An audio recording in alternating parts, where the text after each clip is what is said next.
Hi everyone, and today I'm taking one more trip to the world of 3-axis electronic gimbals. I'm looking at the Zhiyun Crane 2, their newest flagship gimbal. Don't mix this up with Zhiyun's Crane V2 model, which is older and not as sophisticated. This is the newer Crane 2 model. Most of you will know by now what electronic gimbals are and how amazingly useful and important they are for semi-professional and even professional video makers. They come in different sizes and capabilities, and they're essentially a Steadicam system for your mirrorless or digital SLR camera. If you want to do handheld video work with smooth looking professional footage, then an image stabilization system in your camera or lens can help you a little, but if you want real sweeping movements and smooth footage as you're walking or even running, then an electronic gimbal is for you. This new offering from Zhiyun is one of the biggest and most expensive on the market, costing about £700 or around $750 in the US. But it can carry and work with a camera and lens combination of as little as 500 grams all the way up to an astonishing 3.2 kilograms. Its direct competitor on the market is the less expensive Mozza Air gimbal. I'll briefly compare the two at the end of this video. I've used them both. They each have different features, handling and performance. Firstly, let's look at the Crane 2 gimbal's build quality. It comes in a tough but flexible carry case. It comes complete with a strap, a tripod attachment for the bottom, which is very sturdy and tough with rubberized tips. Useful. You get a variety of wires in this little pouch for attaching the gimbal to your Canon, Sony or Panasonic camera. Other cameras can be mounted to the gimbal too, by the way. You just won't be able to electronically control them from the gimbal. You also get 3 very powerful batteries, not the kind that you can just buy off the shelf, and a dedicated battery charger. The charger works from micro USB power, so you can plug it into your phone charger. It has a neat feature where you can plug it into 2 chargers at once and it'll charge your batteries much faster. Neat. However, this gimbal does not come with a 2-handed grip.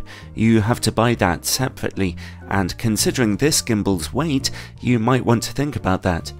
And then the gimbal itself.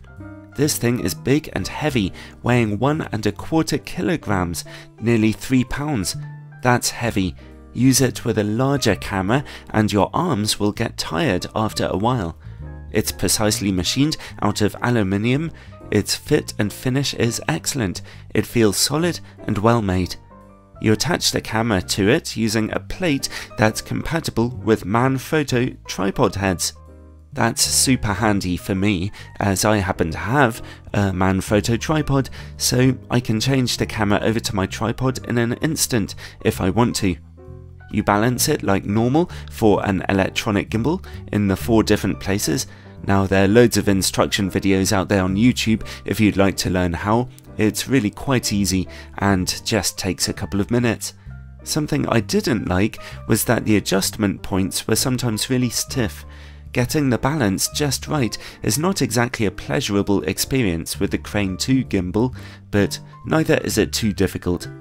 Once you're all balanced, like this camera here, hold down the video record button, which is also the gimbal's on-off button, and away you go. The gimbal's battery is supposed to last from 15 to 18 hours. That's a seriously impressive amount of use. You immediately notice the miniature OLED screen, a really excellent feature that's been sorely missing from electronic gimbals for a long time. It shows you that Bluetooth is activated and the battery level too, an important indicator. Now the gimbal has 3 basic modes. It starts up in pan follow mode or PF mode. This allows you to pan your camera smoothly from left to right and right to left, but without tilting it up and down. If you want to tilt up and down in this mode, press up and down on a joystick, and you can do so very precisely. If you press the mode button once, then you go into locked mode. This will lock the gimbal's axes and not allow any tilting or panning at all. Again though, if you want to tilt and pan in this mode, you can do so very precisely with the joystick. Click the mode button once to go back into pan follow mode, or press it twice now to go into the third mode, which is designated F for follow mode. Here you can pan and tilt the gimbal smoothly without using the joystick at all, just using your hand. However, uniquely in follow mode, you can roll the camera by pressing left or right on a joystick. You can do that for careful adjustments or for dramatic effect. So those are the three main usage modes. If you press the mode button 3 times quickly, the camera turns around for selfie mode. Press it 3 times again to go back to normal. If you hold down the mode button, the motors will go to sleep, but the gimbal will remain turned on. Hold down the mode button again to reactivate the motors. Now, whether or not your camera is wired into the gimbal, there's a menu you can access with various options. Press down to reach the menu and turn the dial to access sensitivity, motor power, which you can change depending on how heavy you know your camera and lens is. You can change the camera system. You can calibrate the gimbal automatically, or you can micro adjust the pitch and the roll settings if it's gotten a little out of kilter. You can also reverse the joystick controls, although sadly there's no option to reverse just the vertical axis. It reverses vertical and horizontal. Sometimes going through the menus will unexpectedly put the gimbal's motors into sleep mode. Hold down the mode button, as I said before, to power them up again. You can control the gimbal in various ways using the Zhiyun Play app on your phone with a Bluetooth connection. Unfortunately, my phone is having a few bizarre general issues and technical glitches, so I couldn't test this feature out myself this time. Hopefully I can take a look in due course. Now then, the many buttons on this gimbal can be used to electronically control various different cameras if you wire them in at the top, so let's investigate that. Firstly, let's see how the gimbal can control a Canon camera. The Crane 2 gimbal is easily capable of handling Canon's big digital SLR cameras, even with large lenses attached. It's a particularly good combination with the Canon 5D series of cameras. The good news for Canon users is that the gimbal can be used to control your Canon camera quite comprehensively. Sony users are entitled to feel a bit jealous here. Here is the gimbal holding my trusty old Canon 6D with an 85mm lens. In order to use the gimbal controls, first balance the camera properly as usual, then plug it in to the gimbal, then turn on the gimbal. Make sure it's set to Canon mode in the menu, although normally that'll come up automatically, and you might want to set the motors to a higher level if your lens is particularly heavy. Then finally turn on your Canon camera. Set the camera exposure mode to fully manual, but turn your lens to autofocus mode. Adjust your focus using the follow focus knob on the side of the gimbal. It can be a little sensitive, but still, this is a seriously enjoyable feature to use really, quite useful, and the dial turns wonderfully smoothly. Press left or right to select aperture, shutter speed, ISO, all of which you can change by turning the dial. You can also adjust exposure compensation when you're shooting in AV or TV mode on your camera. Press the middle button to take a photo, and press the record button to start recording video. So as you can see, Canon users are really spoiled by the Crane 2 gimbal.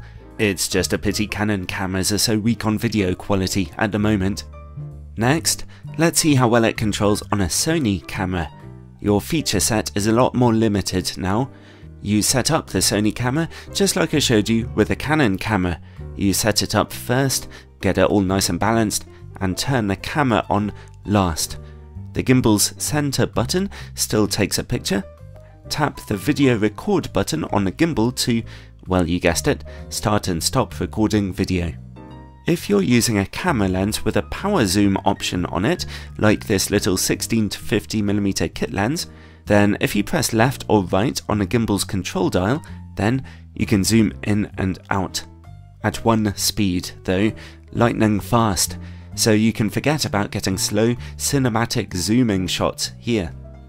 The other thing to take note of is that with a Sony camera, and only with a Sony camera, plugging it into the gimbal will slowly charge up your camera, which is awesome, but it comes at the cost of the battery life on the gimbal. So that's it for Canon and Sony users.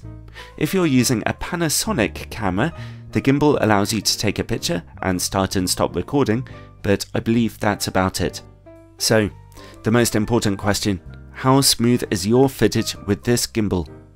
Well, overall, I found that the Crane 2 did an excellent job in smoothing out walking patterns.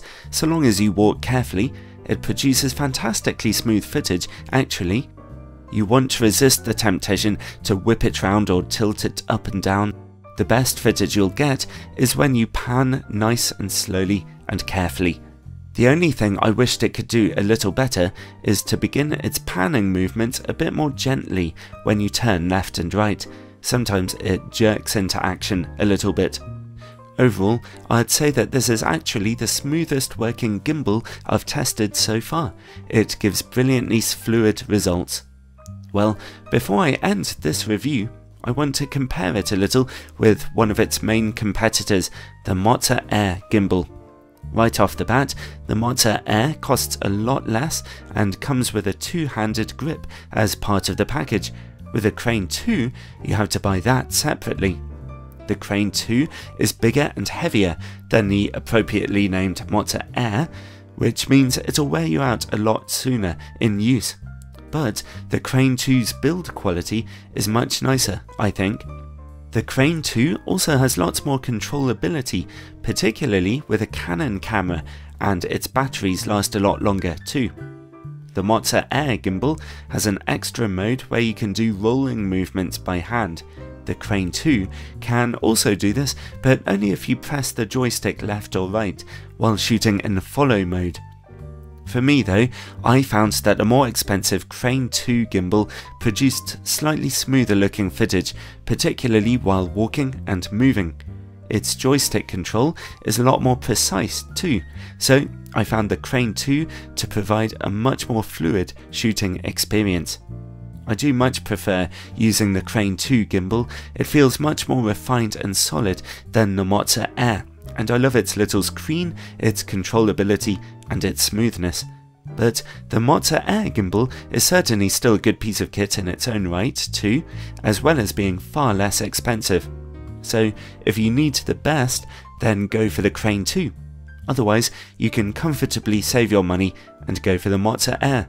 It's up to you, they're both very impressive, but I really like this Zhiyun Crane 2.